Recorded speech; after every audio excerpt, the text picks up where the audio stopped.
Begin the current Daf, Pesachim Daf Chav.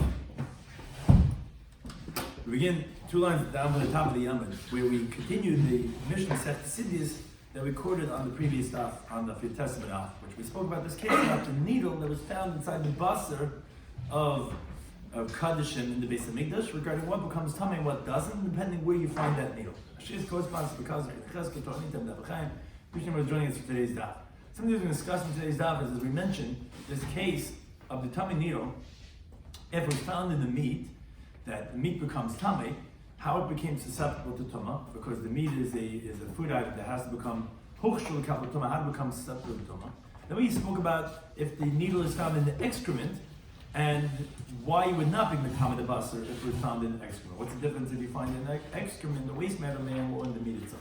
Then we discussed the transmission of tumah as it happens from a sheretz, from a rodent, into the tanner, which is a rishon l'tumah, then to the bread, which is a shein l'tumah. And then finally we discussed how to burn truma that is chametz, which is coming back all the way to the beginning, why we really introduced this whole Krininis Kahanim for 7 block, which is regarding remeir of truma ta'ira, burning the truma tameya of a chametz there in Pesach. We come back to that theme and rounding off this sugya of Krininis Kahanim. Some important terms and concepts we discussed in today's daf is aver klicheres, which is that there's something unique about an earthen vessel that is not mekabel tumah from the outside, only from the inside, and even if it doesn't touch the klicheres, even if it's just in the ear space.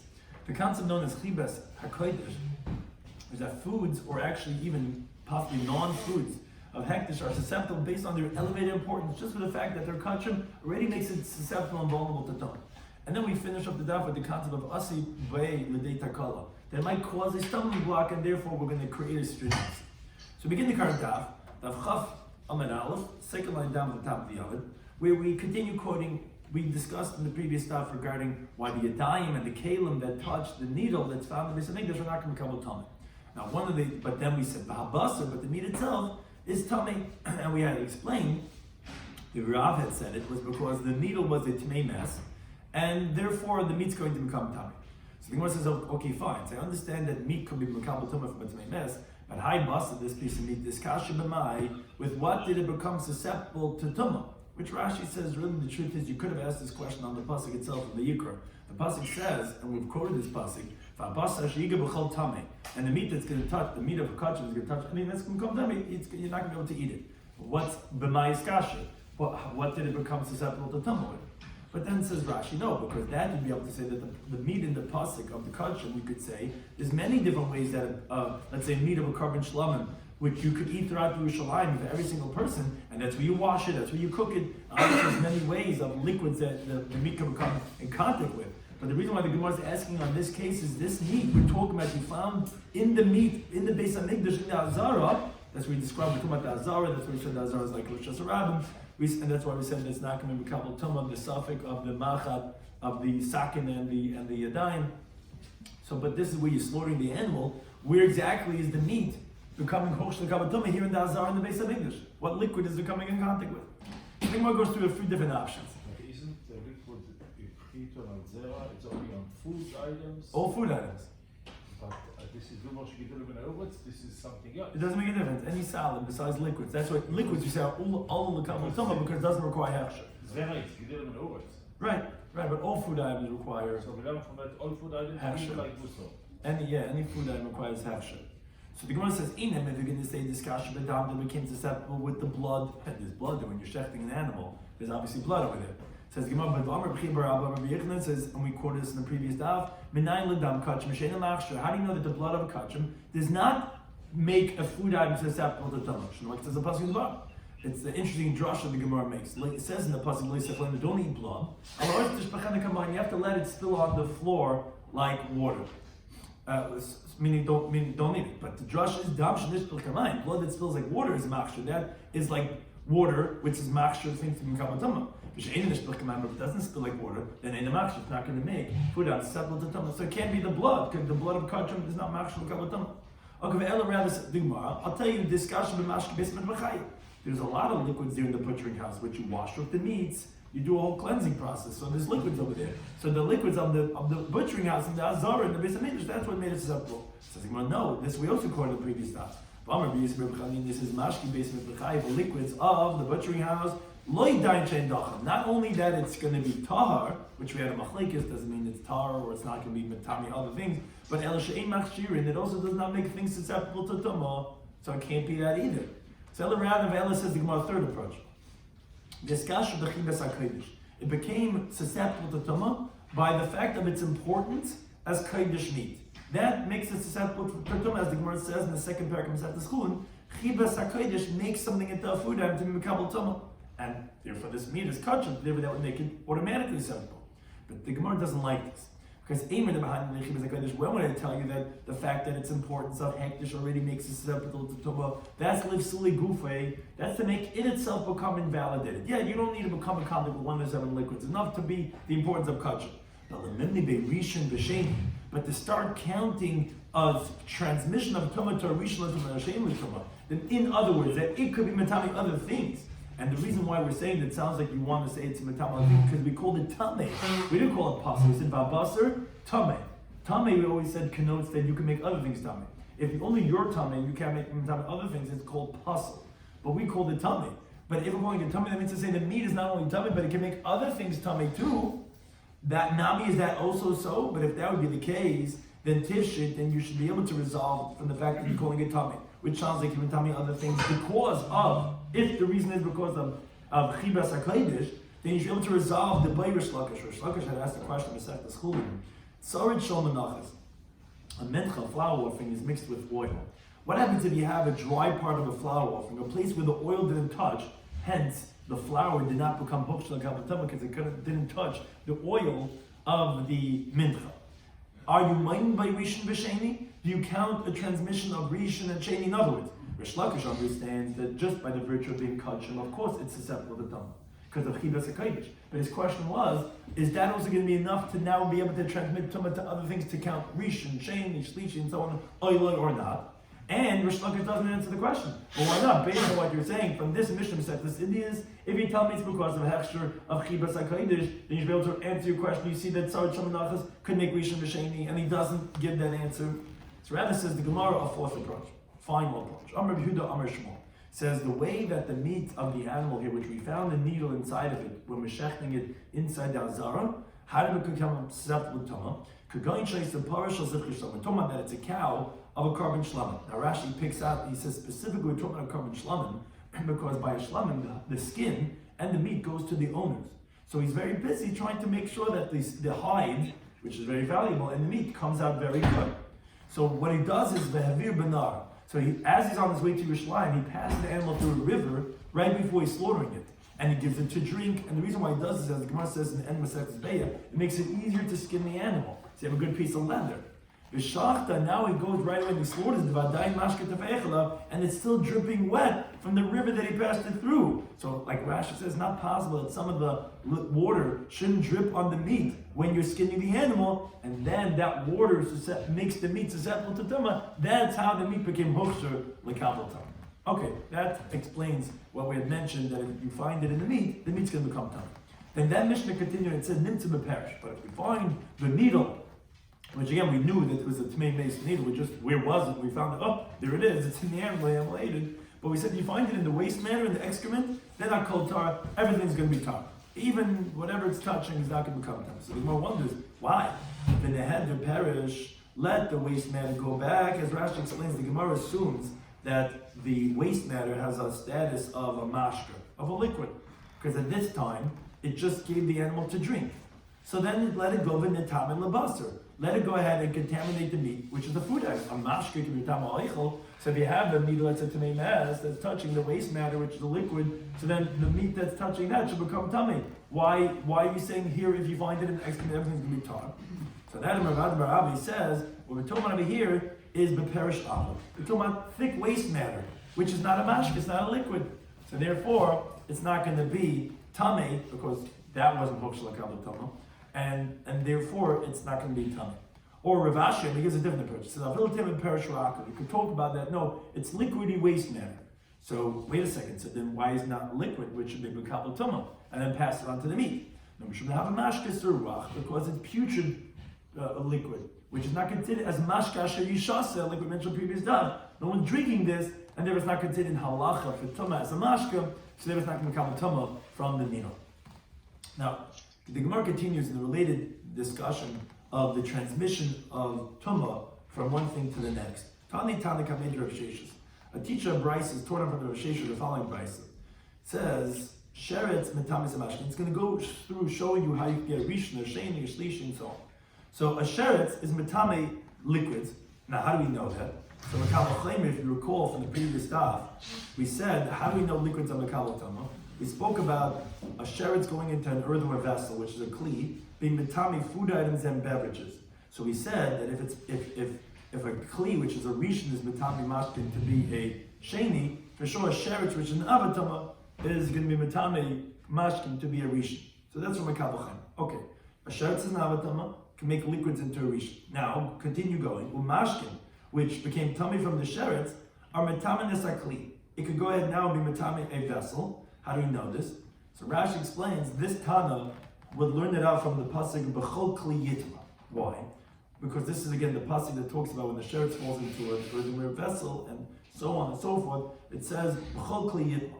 So this Tana holds yitma is that the vessel will become tummy from the liquids, which is essentially, as Rabbi Yehuda would have expounded before he retracted. In the previous time we said, Rabbi Yehuda retracted, and we wanted to retract everything, some of them. So before he retracted, when he held that mashkin is metame everything, so in that interpretation, yitma, when it says in the pasuk b'chol kli yitma, it's actually going on the kli becoming tummy from that mashkin. Now, additionally, he expounds yitma as yitame. So therefore, not only is it saying that the vessel could become tummy from the liquids, it's a little bit complicated, so in case you don't get it, don't think you're not listening, but it is a little bit, because Rashi is explaining something we never really had an interpretation of this pasuk at all. But then, because you hold yitma tummy, you can also then learn out that the kli, now this vessel, which, again, the vessel, the sheretz was metame the liquid, which the liquid metame the vessel. Now this vessel could go ahead and then be metame sa'oichel, go ahead and contaminate food items. As we know that kalim are mitame, where it says mitame food items, like the plus says kol shebetoch yitma. Whatever's inside the vessel will become tummy. We call it from all food items, which sounds like that the food item becomes tummy from the ear space of the kli charas. Then those food items are mitame esamashkin. Go ahead and mitame the beverages, because this Tana expounds yitma, that it says by food items as yitama, that food items are mitame liquids, like we have explained from Kiva on a previous stuff. So the Lamamnu says the Brisa, Shalish tumas b'sheretz. We just learned 3 tumas by a sheretz. You can continue going. The tumah of an ava tumah of a sheretz could go once and 2 and 3 different tumas. So the Gemara asked, Hani, this what you just quoted are bohem. You just told me 4 levels over here, not 3. You told me that a shlishi is making a revi. Now the problem with that is that we don't find anywhere in the pasuk regarding chulin that it will become a revi. Because when it says that a eichel that becomes tummy from a kli is matama mashka, is not from a kli that became tummy from a mashka, like you just described over here in the brisa. Rather from a kli that became tummy from a sheretz.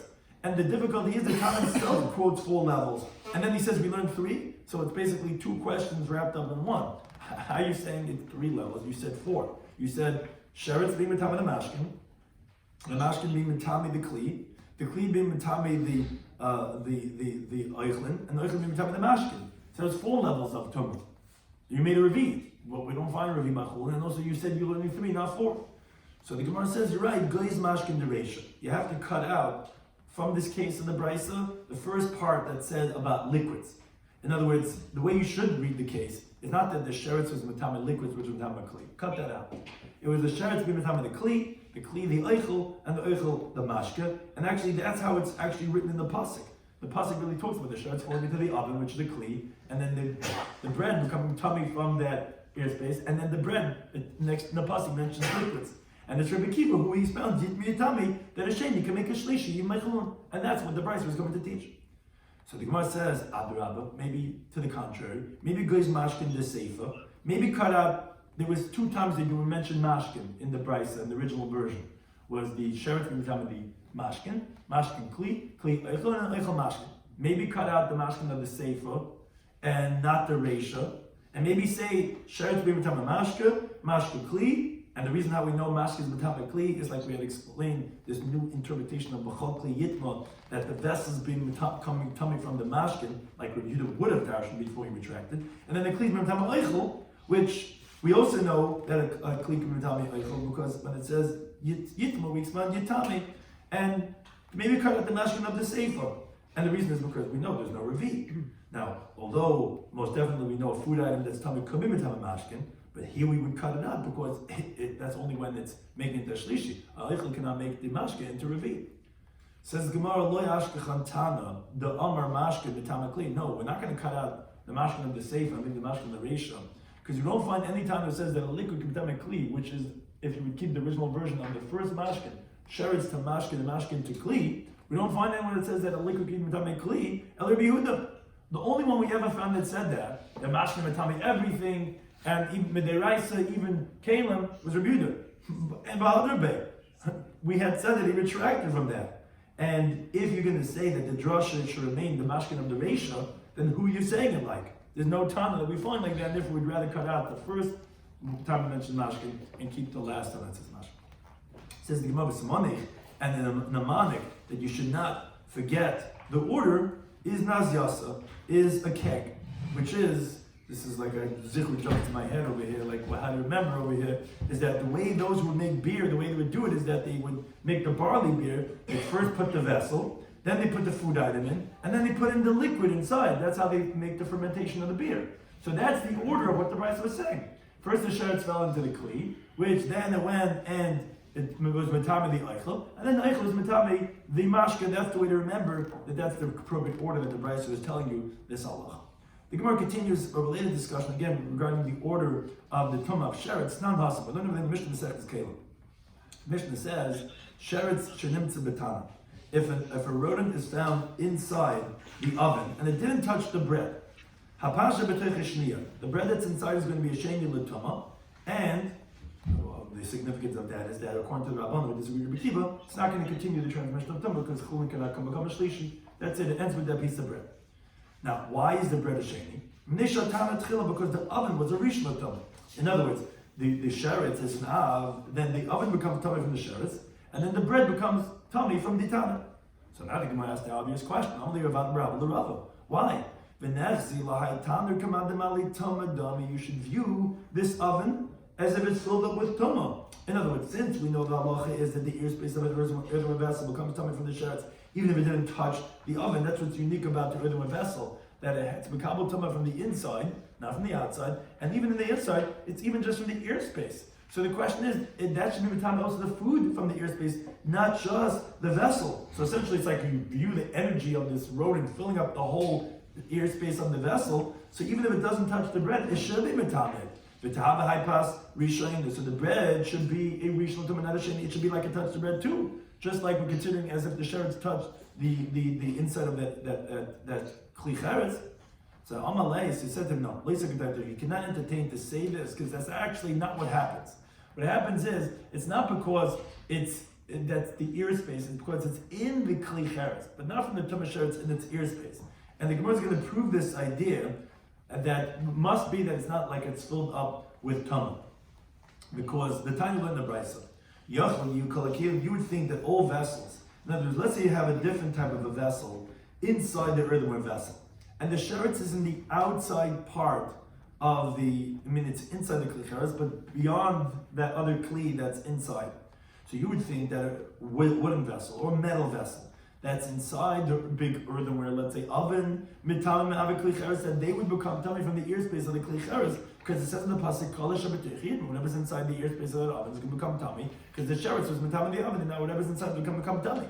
And that's the Brisa knows. If you continue tummy base, it says Talmud 11 says in the pasuk, whatever's inside the ear space is going to become tummy. Now, but right away then it says in the pasuk, mikala eichel, from all food items. In other words, as Rashi explains, what the Brisa is coming to say is that this that I said whatever's inside is going to become tummy. I said regarding food items, which is the only food items that become tummy from the ear space of the earthenware vessel. But all vessels are not going to become tummy from the ear space of the earthenware vessel. Now, if you would think to say this concept, as you were asking regarding the bread, that the bread should be a rishon, as if the whole ear space of the oven is filled up with tumah.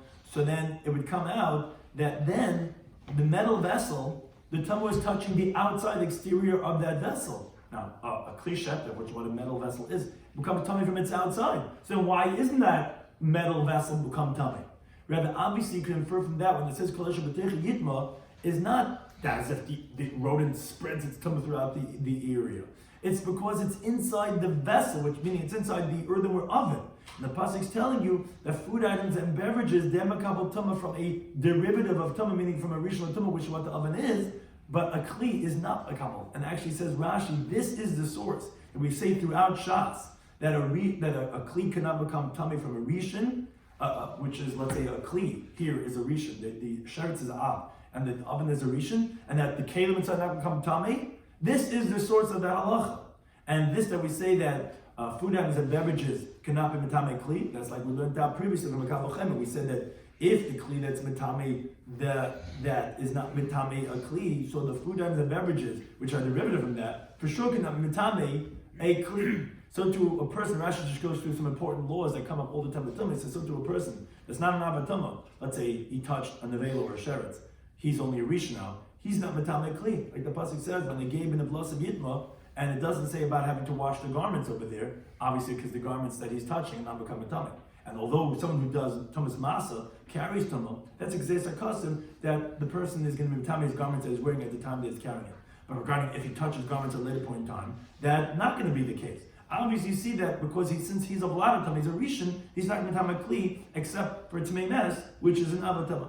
So to a person, we don't find that he has tumah anywhere in the Torah unless it's coming from an avatama, like through a sheretz or a nevela or shemazera, or through a zav and his springs and the medrash, or through a nida, or through her sitting, or through tmei mes. But again, that's where we have these halachas of the laws of tumah. But since we see that in this vessel, the kelim are not going to become tamei, so obviously, then that means it's not like it's filled up with tumah, because it was filled up with tumah. Within the metal vessel inside, it shouldn't become tumah, because it's like the tumah is touching its exterior. Obviously, it's not filled up, and therefore the bread's not a rishon. It's a sheni because it's becoming tumah from the fact that it's inside that earthenware vessel, but not because as if the energy of the sheretz of the rodent is spreading throughout that earthenware vessel. Now we go back to the halacha that really started this whole discussion on Daf Yudal and Aleph, when we had started this whole discussion of Pchinas Kahanim. And the Gemara has a few different questions, which this relates back to the original halacha. It says the Gemara, Rav Chizda Rami, Pischa a Pischa, Umeshani. He had posed a contradiction regarding the laws of Pesach, and he answered as follows. Miyom Rabbi Shua, he's asking the question of Rabbi Shua of that Mishnah that we had said, that he said, Shtein Ka'achas, you could burn the two of them at the same time. What's the two of them? When it comes to Chametz of Pesach, you could take truma that's tluya, which we're not sure if it's tummy or not. You could burn it together with truma that's tummy. On that he asked, but that seems to be contradicted, because we had learned, as in this price we're about to quote, that how could you burn even a tluya with a tameya? And that seems to contradict what Rabbi Shua says in our Mishnah on Daf Yudal, that you could burn tluya with tameya. Because as follows, Amar B'yisi said to Meir, and again, this was a whole conversation that started off while we bring in the laws of Tamatara. Meir had said that you could burn truma that's tahira with truma that's tameach of chametz on erev Pesach. And Rabbi Yisi says, "Einan nidin de'v'lagay." He says you can't compare what you're learning out from to what you're trying to learn it to. Why? Because Kashihidu Rabbi Seinu, when our teachers had testified, Amaha'idu, what did they testify? Now, if you recall, we had mentioned this once before. It wasn't clear to Rabbi Yisi, where did Rabbi Meir learn it out from? There were two opinions in our Mishnah. There was Chaninas Kahanim, and there was the opinion of Rabbi Kiva. They both said chedushim of burning kachim that are somewhat tamei, maybe tamei, whatever, with something that's tamei. And from that, Rabbi Yisi thought Rabbi was learning out. You see, we're not concerned about burning it together. So on that, Rabbi Yisi says it's how you're comparing it. And here he quotes from Chanin Zkanakan. If it's regarding meat that became tamei from a vlada tama. If you recall, we really said it's really a shlishi basically with a rishon. And you're saying that, you see that even though one's more tamei than the other one, that you see you can bring it together, you see we're not concerned. Says Rabbi Yisi, but zed tamei, but zed tamei. One's tamei, yeah, one's more severe than the other one, but But how are you comparing it to our case that you're trying to say that you can bring the chametz that's tahira with the one that's tamei? And if you're going to go with Rabbi Kiva, that already said in the Mishnah, Allah Shemesh this with regarding order became invalidated with a tefillah. Shemet likin leis b'nation that the may said you could light in a candle that actually we said is an avatum because cherarek chol the lamp itself is like an avatum. So and that's a huge chiddush. But zeh pasal is tamei. At least this oil has already been pasal. It's not tamei because it's not going to contaminate anything else. But it's already invalidated. So it says Rabbi Yisi, we also agree to you, meaning everyone, including Rabbi Yeshua. B'truma shenitma b'vlad tama. If a truma became tummy by the vlad tama, shesarvanai sema truma shenitma avatama yikaber truma became tummy by avatama. That we agree to you because it's somewhat tama.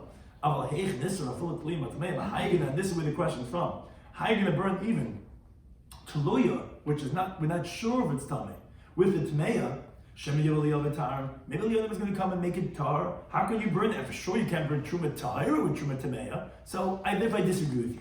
But one thing we see from these words of Rabbi Yisi is that everyone agrees, even Rabbi Yeshua, that you cannot burn tameya with taluya. But what do you mean? In our Mishnah, he said clearly that Rabbi Yeshua holds that you could burn taluya with tameya. You just can't burn tahira with tameya. But that seems to be contradicted over here in the Brisa. He's saying in Rabbi Yeshua that you can't burn taluya with tameya. In our Mishnah, he said you could burn truma taluya with tameya, just not tahira with tameya. So Mishandi on that, Rav Chizda answered the question like this: it's not a contradiction; it's a machlekes. Our Mishnah was Rabbi Shua, Rabbi Shimon Bali with Rabbi Shua, Rabbi Shimon according to Rabbi Shua, because later Tanoim argued what Rabbi Shua held. The Brisa says Rabbi Yisi with Rabbi Shua, Rabbi Yisi according to Rabbi Shua, which actually the Brisa says explicitly. Rabbi Yisi in Anid Devil Raya. Which more later on is going to ask, what do you mean? Our Mishnah is also Rabbi Yisi. Rabbi Yisi is the one that says Inni Amida. So how could you answer that the Mishnah is Rabbi Shimon according to Rabbi Shua and the Brisa is Rabbi Yisi according to Rabbi Shua? Our Mishnah is also Rabbi Yisi according to Rabbi Shua, and it's still then going to be a contradiction. But first thing Mar points this out, the time like Linda Brisa that there's a machlekes of Tanoim, Rabbi Yisi and Rabbi Shimon, how to learn this halacha of Tului with Tameya. What's the case? The Brisa says like this: Yudal Chachalis B'Shabbos. If Erev Pesach is on Shabbos, so what's the halacha? Mevarin sakom lefnei Shabbos. You have to get rid of all the chametz before Shabbos. The sofer trumas, and you burn all the trumas that are tameis, that are impure, tluyas, that we're not sure if they're tamei or tar. The tahiris and the ones that are tar all together. That's the Remeir. Now, as Rashi points out, this Remeir l'shitasai that he said in our Mishnah, in the Vreim Lamanu, he says that we learn from their teachings, you can burn truma tar, truma tamei, but Pesach. So when you're getting rid of the chametz, you can burn them all together according to the Remeir. Fine. That's not the main Tana that we want for over here. Rabbi Yisi, that's what we want to point to Rabbi Yisi and Rabbi Shimon. Rabbi Yisi says, Tahar b'fnei atzma, v'toluya b'fnei atzma. You have to bring Tahar by itself, and even the suspended one by itself, v'tamei b'fnei atzma. So you see clearly Rabbi Yisi's opinion, that we're quoting him in the previous brisa, he says, no, you can't even bring Toluya with Tamei. On that, Rabbi Shimon says, no. So, there's no machlek Rabbi Lezer Rabbi Shua, so we're quoting Rabbi Shua over here. Al Tahari Val Tameya, regarding when you have things, truma that's tar and truma that's tameya, she'en sarfin, that you don't burn them together. Al Taluya Val Tahira, and if you have suspended truma with truma that's tar, she'sarfin that you do burn them together. The reason for that is because since the truma taluya was never presumed to be tummy, we never had a chazaka that's tummy, so it doesn't look like you're being matami the tahar ones with your hands, because you don't know for sure that's tummy. So you can burn them together too. Regarding what do Rabbi Yeshua and Rabbi Lezer disagree? Regarding this case that we're discussing, that he's coming to disagree with Rabbi Yisi, that when it's suspended truma and truma that's tummy. He says he says you got to burn them all independently, because since there's no definitive tumah on the tluya, so if you're going to burn them with the truma tameya, you're going to be actively being matami b'yadayim. According to Rabbi Lezer, says you got to burn them separately. But Rabbi Shloimy, he says, shtein ka'achas, you can burn them together as one. Because Rabbi Shloimy holds, since it's tluya, that you're not commanded to go ahead and protect it from becoming tummy. Oh, so that's where we find this differentiation, if it's permitted to go ahead and burn the tluya with tameya. Rabbi Yisi says that you're not allowed to. He says you have to burn it separately, even according to Rabbi Shua. Rabbi Shimon saying that according to Rabbi Shua, it's going to be permitted. So therefore, that answers the question. When we have the contradiction of Rabbi Shua, it depends which time it's going like. We just showed in this brayse, it's machlekes Rabbi Shimon and Rabbi Yisi. Rabbi Shimon is the one who holds that you let him burn tluya with tameya. Rabbi Yisi is the one that holds you're not allowed to. Then the Gemara asks the obvious question, like we mentioned before. How can you say our Mishnah like Rabbi Shimon, but our Mishnah is Rabbi Yasi? And now it comes out, we're back to the question. You have both Rabbi Yasi and Rabbi Shua, a contradiction. Can you burn tefillah with Tamea or not? Says the Gemara, no. Hachik come Rabbi Yisrael Meir. In our Mishnah, when Rabbi Yisrael was coming to disagree with Rabbi Meir, what he was telling him was like this. I hold you can't burn even tefillah with Tamea. But I feel Rabbi Shimon, believe Rabbi Shua, even according to my dispute with Rabbi Shimon, we disagree on what Rabbi Shua holds. The Maker, he's more lenient, but Ki Maker, when is he lenient with tefillah with Tamea? Only burning tefillah with Tamea. But even he doesn't allow Truma Tahira with Truma Tamea, and you want to say that you let it burn even Tahira with Tamea, and therefore I'm for sure going to disagree with you. But not as if Rabbi Yisi holds like that. It was only saying even his dispute, who's more Makel, would disagree with you, Rabbi Meir. That was contradiction number one. We have 2 minutes to go. Contradiction number 2, Rabbi Yisi Reb Chanina Rabbi, he posed the following contradiction. Truma a Pesachim. In other words, the laws of Truma in general, when they're Tluya, regarding the laws of Truma of Pesach that we just spoke about when we burn the Chametz, that are also Tluya. Umeshani, and he answered. What was the contradiction? Me or Rabbi Shua? Did Rabbi Shua really say, Shtei in Ka'achas, as we mentioned before, he lets you go ahead and burn the Tluya with the Tameya, which you're allowed to be Matame then obviously, the Tluya with your Yidayim, because you're burning it together with the Tameya on Erev Pesach. But for Mishnah, that seems to be contradicted from Mishnah Masechtas Trumas. Mishnah says, Chavish shal Truma, you have a barrel of Truma, Shenei l'basar b'Tumah. That we're not sure, did it become Tumah, did it not? So the Yazran, we recorded this also once before. He says, if it's in the open area, you should put it in the private area. If it's uncovered, in other words, he holds that even when you have a suffix of a tumah, of truma, you still have an obligation, you still have to protect the truma from becoming definitively done. And this is what we're asking the contradiction from. He disagrees. He says no. If it was even up until now in the private area, now that it's not for sure tar, you can put it out in the open. If it was covered up until now, you can uncover. But says the Gemara one thing. What the way Rabbi Shua's words were, grama in. All he said was that you could uncover it, you could put it out in the open. That means to say you could cause them to become tummy. But he could have said something bigger. He could have said make it tummy. You have no obligation. But you see, regarding doing it actively with your hands being tummy, that he doesn't let. Even though it's Tuluya. And you just said a moment ago that he says, and regarding Erev Pesach, that you could burn Tuluya with Tameya. So you see, you can be Matame B'Yadayim. That's a contradiction. Could you be Matame Tuluya B'Yadayim or not? So Mashani, and the answer is not difficult. And it was the same answer we said before. The halacha of our Mishnah that Rabbi Shua is saying you can be Matame the Truma Tuluya B'Yadayim by burning it with the Tameya on Erev Pesach is Rabbi Shimon Rabbi Shua. But this that says B'Yadayim not is Rabbi Yisrael Rabbi Shua, who also regarding the Tluya of Erev Pesach, he also says the same thing. And he says, how can we bring Tluya to Tameya? So there is not a contradiction, it is a machlekes. Now the Gemara brings the third contradiction. The Belazar Rami Truma Mashani, and they're all in order, where we take one of the two variables and then we ask another contradiction. He has a contradiction around Truma on Truma, and Mashani answers like this. Miyam Rabbi Shua, did Rabbi Shua really say, as we just quoted a moment ago, the Grama in regarding the laws of Trumas, when he said when you have this chavis where it's subject Tame or not, what we call Tluya, that he said you can only cause them to become Tame, you can uncover it, you can put it on the open. But if you don't lie, but actively you cannot do that. But for a minute, it seems to be contradicting from Mishnah Masechtas Trumas. Mishnah says, and we quoted this also once before, chavis Truma, if you have a barrel of Truma, Shenishber Begasal Yaina, it broke in the upper vat. What happened is, what they would do is they would have this vat, which they would have all the grapes, and they would let it ferment or whatever, and then there was a pit that the wine would drip down into. Now, there was a barrel of truma that broke in that upper vat. Now, beneath that vat, there was a pit that gathered all the wine, that whole seasons or whatever, and there's chulin that was tummy. So it's chulin wine, it's unconsecrated, but it's tummy. The problem is, if that truma barrel spills down in, you've got a big problem. Because now you have truma that's becoming tummy, that's not a fit for anybody. Zarim are not allowed to eat truma, and kayan cannot eat truma that's tummy. So you have a great financial loss. So it says the Mishnah like this. Magda, Rabbi Eliezer, and the Gear says Rabbi Shua, both of them agree. If you could at least say a reviz of that wine of truma in a state of purity, I mean you could get a tar bowl and say that it's cracked and it's dripping down, it's about to drip into that chulin that's tummy in the bottom, then you have an obligation to do that. That's your obligation, even though it's going to make the whole chulin on the bottom tummy and a total loss. If you can save reviz b'tara, that's what you got to do. But if in lav, let's say you can't. You have no tar bowls around anyway. So you're not going to be able to save the truma anyway. So that's what we have machlekes. Rabbi Eliezer, he says, Teri v'titami, still, you have to let the wine drip down and make it and become tummy. You are not going to go ahead and catch it with tummy bowls and tummy barrels, because you don't want to drip down, because all your chulin wine is going to go to waste. You can't do it. You can't make a truma tummy. You gotta let what happened, let divine, let what's supposed to happen. Rabbi Shloimy, he disagrees. He says, no, you can be yad. You can be tummy because anyway it's going to become tummy. So you go ahead and be tummy yad.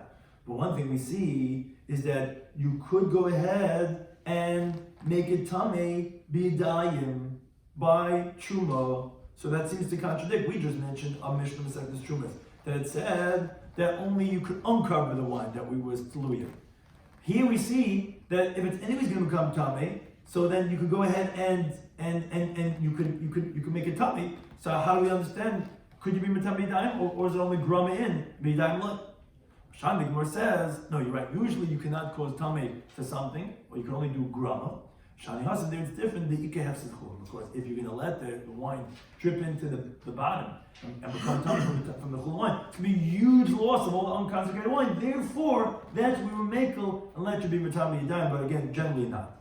But not asking what Rav. So Rav asked, wait a second. Must need nami ikeh hefsed eitzim. What do you mean? Our Mishnah, there's also a loss of the firewood. Why did Rabbi Yezi say in our Mishnah according to Yeshua that even truma toluya you cannot burn with truma tameya? What do you mean? You have to make separate fires now. If that's going to cause a loss of money, you've got to get more firewood. So why don't you say there also that you're allowed to burn it together for that same reason because of hefsed of the eitzim? I said no, hefsed merubah. This halacha we have many times.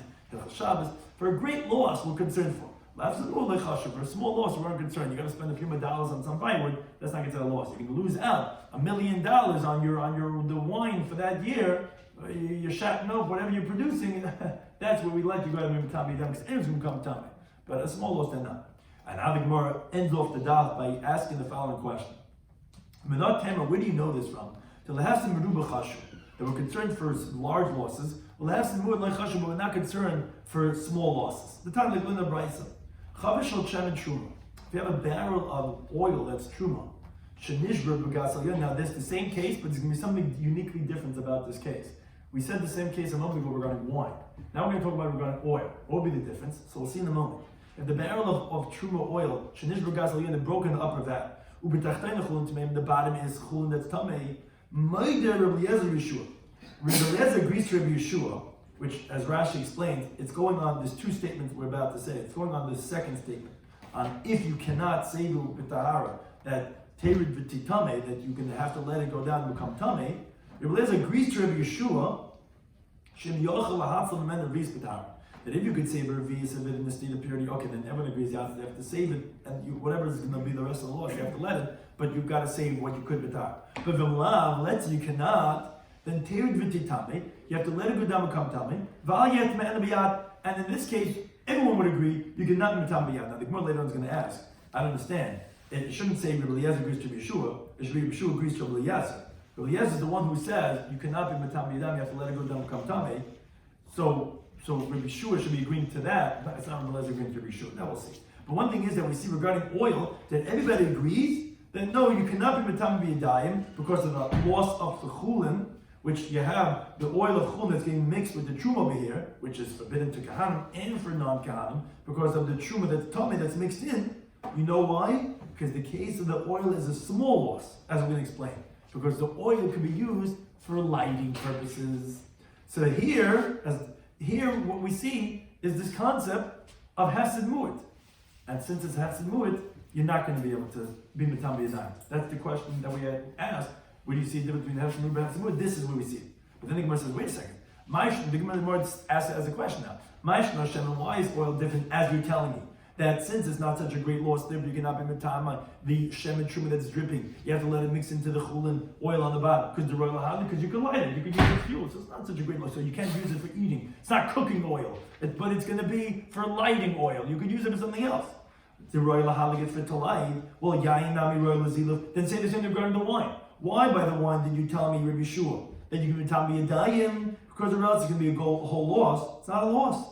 In biblical, until Talmudic times, they used to take the wine and they would sprinkle it around the house as the potpourri, and it would smell good. So it's also not a great loss.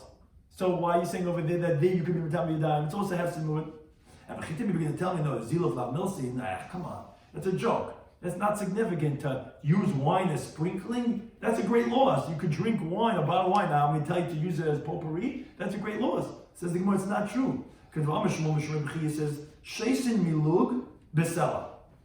If you want to drink a lug of wine, you should buy wine that's sold for a sell. Umezalfim a lug, but if you want to do ziluf from a lug of wine, bishtayim, you should pay double the amount.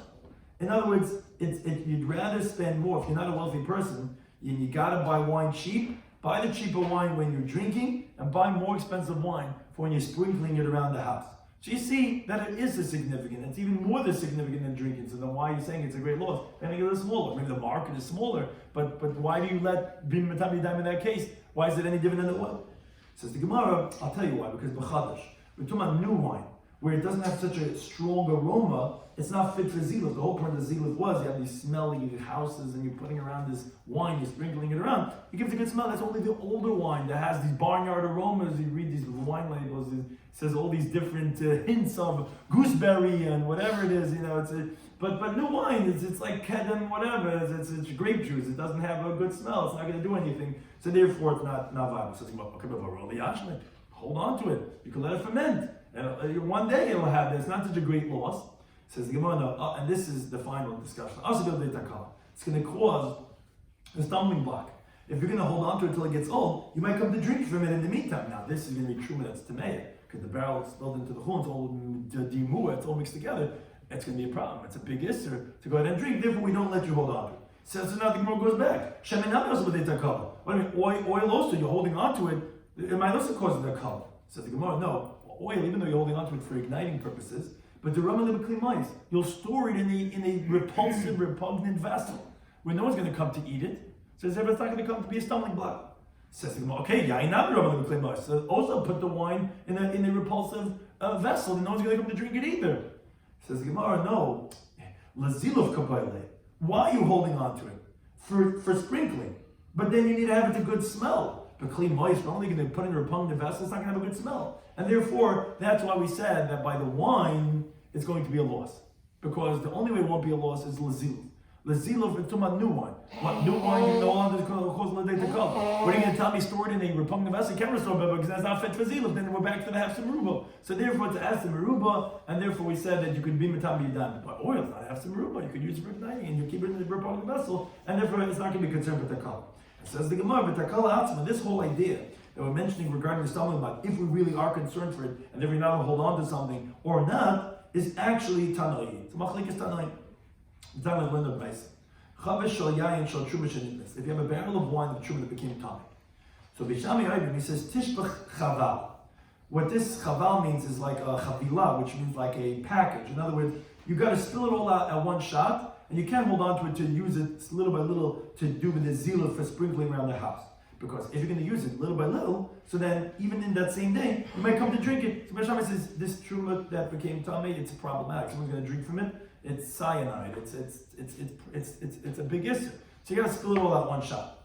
We still, and this says, no, tasa zila, you can sprinkle it around the house. Now, we're not finished yet to show how this machlekes tanoi.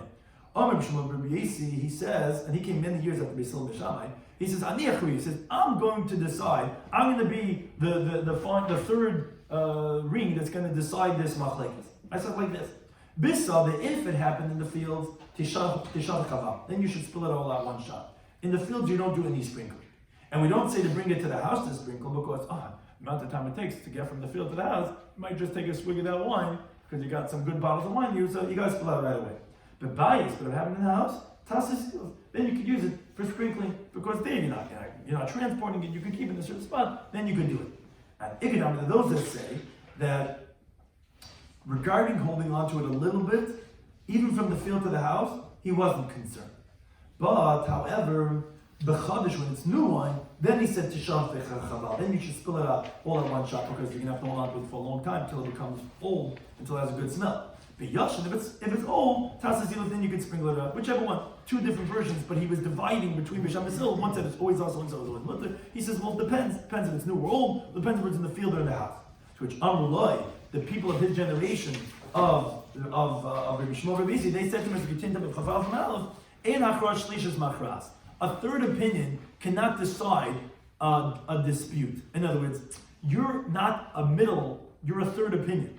Bisham, and there's Machlekes Rashi says how to explain this, but Bisham Hill, they didn't mention anything regarding in revealing their intention as regarding takala or not. In other words, if Bisham would have said whether it's in the house or in the field, still you have to split out one shot. And Bisham would have said whether in the house or in the field, you could use the sprinkling, and you're going to come to be machriya and come and somewhere in the middle and say, oh, by the house I'm like Basil, by the field I'm like Bisham. That's a machra. That you're taking, essentially becoming 2 against 1 because you're joining with one of them versus the other one. But now that neither Bisham or Basil mention anything about a field or a house, must be that they have some other reasoning, and it's not because of takala, because they didn't mention anything regarding that idea. And Rabbi Shloimy is concerned for takala as he differentiates between old and new or regarding house and field, and that, says Rashi, is the machlokes tanoim. Bisham and Basil are not concerned for takala, because if they would be, then they would have mentioned something about that. And Rabbi Shloimy is, and therefore again, you're not a machriya, therefore the halacha doesn't necessarily follow like you, but again, that's what we see, that this idea of takala is a machlokes tanoim. Some of this we discussed in today's Daf Pesachim Daf was a needle that was found in the meat. He said that the meat became tough. That's what we mentioned in the previous topic. So then we wanted to know, biskash b'mai.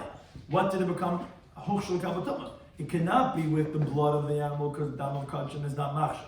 It can't be with the mashkim mitbachaya, with the liquids of the butchering house because we said that they're not machsha.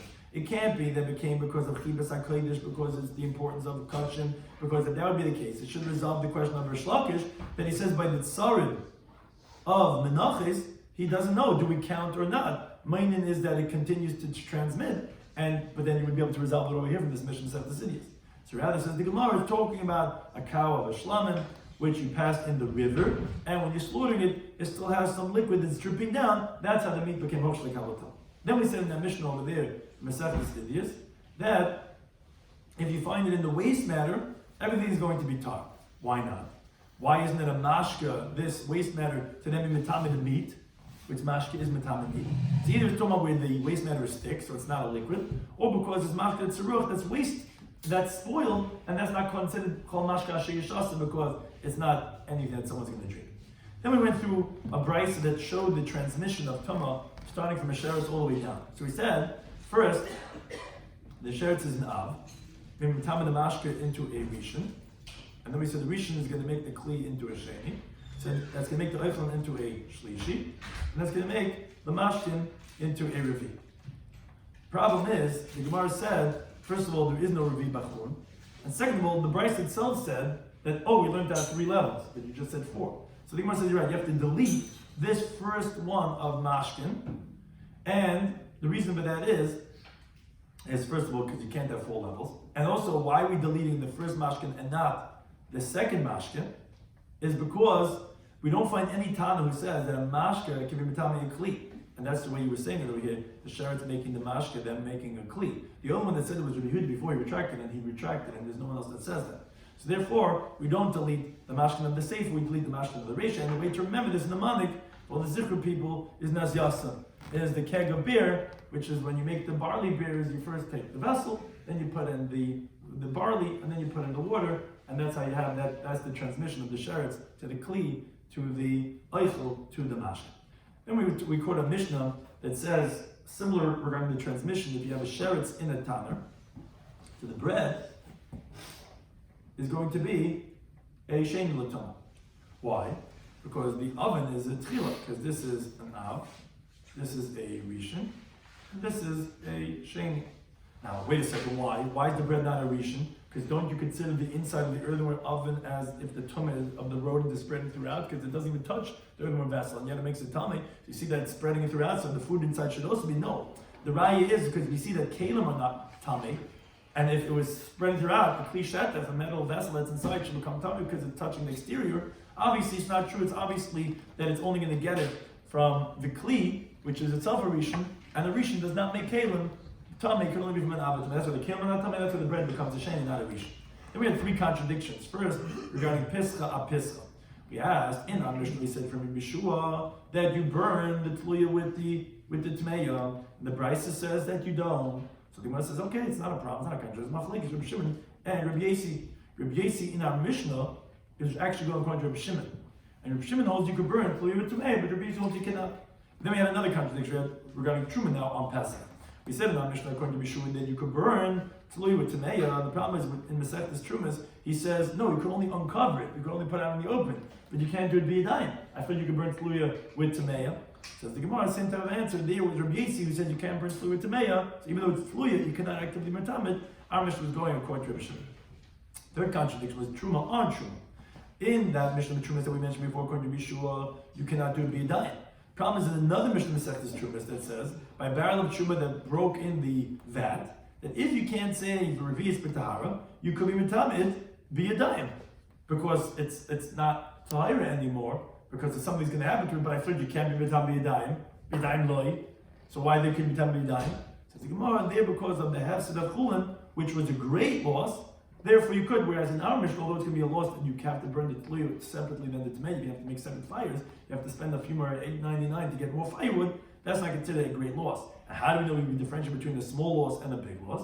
Is the same difference we have in this case of the chavish shenishbra between oil and wine, where we have the halacha by oil that then you can, everyone agrees you cannot save the oil. Why not? It's going to become tummy from the chulin to me on the bottom, because that's only a small loss. You could use the oil for fuel instead of Chanukah maninas, instead of for cooking oil. Whereas by wine, the wine, the only way you'd be able to have it is a disgusting vessel. Because if you don't have a disgusting vessel, it might cause l'dei takal by holding on to it. And that's not possible because the only reason why you would save the wine that it wouldn't be a loss would be for ziluf, for sprinkling. But sprinkling is not good in a vessel that's putrid because it's not going to have a good smell. And therefore there's no option of ziluf. And therefore, thereby wine is going to be a great loss. And therefore, there Rabbi Shua says you can be temporarily done, but by all he did it. And this idea regarding takala that we said that you can't hold on to the wine because it's going to be takala, it's actually a machlekes tanoim.